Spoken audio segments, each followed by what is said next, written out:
तो दोस्तों जीएसटी के अंदर क्या चेंज किया गया है वो हम आपके साथ शेयर कर रहे हैं। बहुत ही इम्पोर्टेंट अपडेट जिसका हम इंतज़ार भी कर रहे थे। जीएसटी के अंदर सेक्शन 37 सब सेक्शन 1 में चेंज किया गया है clause 132 to provide time limit of 3 years up to which the details of outward supply under sub section 1 of the said tax period can be furnished by a registered person. It further seeks to empower government on the recommendation of council to extend by notification the set time limits for a registered person or class of person subject to certain conditions and restrictions. तो यहाँ पे 3 years की जो time limit है वो fix कर दी गई है GSTR 1 के लिए। साथ ही जो है to insert a subsection 11 of section 39 जो 3B वाली होती है to provide time limit of 3 years की जो टाइम लिमिट है वो अब वो एप्लीकेबल कर दी गई है up to which the return can be furnished by registered tax person. ठीक है, तो 3 साल का समय अब आपको दिया गया है केवल आपकी रिटर्न फाइलिंग के लिए। इसी तरह सेक्शन 44 के अंदर भी यानी कि जो आपकी एनुअल रिटर्न जाती है वहाँ भी ये 3 years का जो टाइम पीरियड है वो एप्लीकेबल हो जाएगा। तो ये जो चेंज है वो कर दिया गया है आपके लिए। इसी के साथ साथ एक नया सब सेक्शन इंसर्ट किया गया है सब सेक्शन 15 सेक्शन 52 में to provide time limit of 3 years की यहाँ भी दे दी गई है। जो आपकी स्टेटमेंट्स जाती हैं रिटर्न्स जाती हैं the return which statement under sub section 4 for a month can be furnished bye electronic commerce operator की जो रिटर्न है उनके लिए भी ये 3 साल की टाइम लिमिट फिक्स कर दी गई है। नोटिफिकेशन जल्दी ही आपके साथ शेयर हो जाएंगी।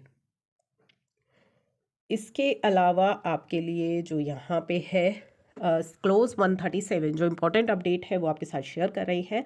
टू अमेंड सेक्शन 56 को अमेंड किया है। रूल्स आएंगे by manner of computation of period of delay for calculation of interest on delayed refund.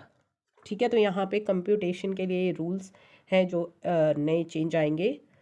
Panel provisions for electronic commerce operator के लिए in case of contravention of provision relating to supply of goods made through them by unregistered person या composition tax payer अगर करते हैं electronic commerce operators के through तो penal provisions वहाँ पे लागू होंगे। यहाँ पे डीक्रिमिनलाइज किया गया है कुछ ऑफेंसेस को which is specified in clause G, J and K to increase the monetary threshold from 100 lakh crore से 200 करोड़ लाख रुपीस। जो आपकी ऑफेंसेस थे की लिमिट थी उनको डीक्रिमिनलाइज कर दिया गया है। 2 लाख करोड़ तक की लिमिट उसकी कर दी गई है। एक्सेप्ट जो ऑफेंस है relating to issue of invoice without supply of goods and services उनके लिए वो पुरानी लिमिट ही एप्लीकेबल रहेगी। इसके अलावा यहाँ पे जो इम्पोर्टेंट चेंजेस हैं काफ़ी सारे चेंजेस किए गए हैं इसके अंदर जीएसटी में, लेकिन जो बहुत ही इम्पोर्टेंट है वो आपके साथ अभी मैंने शेयर किए हैं। जल्दी ही डिटेल में सभी चेंजेस जैसे नोटिफिकेशन आएंगे आपके साथ सभी डिटेल में चेंजेस करेंगे जो भी जीएसटी के चेंजेस हैं।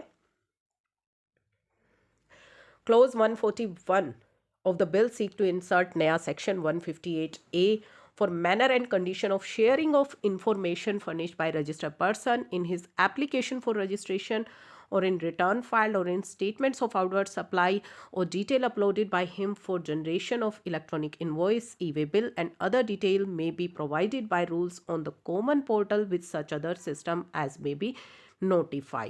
यानी कि जो इन्फॉर्मेशन है वो शेयर की जाएगी रजिस्टर्ड पर्सन के द्वारा इन हिज एप्लीकेशन और रजिस्ट्रेशन किस मैनर में होंगी ये पूरा जो डिटेल है ये आपके साथ नोटिफाई कर दी जाएंगी। तो ये जीएसटी की कुछ इंपॉर्टेंट थे जो 3 years का टाइम पीरियड है वो अब आपके लिए बजट के अंदर भी यहाँ पे लाया गया है जिसकी एक्सटेंशन नोटिफिकेशन जल्दी ही आपके साथ शेयर हो जाएगी।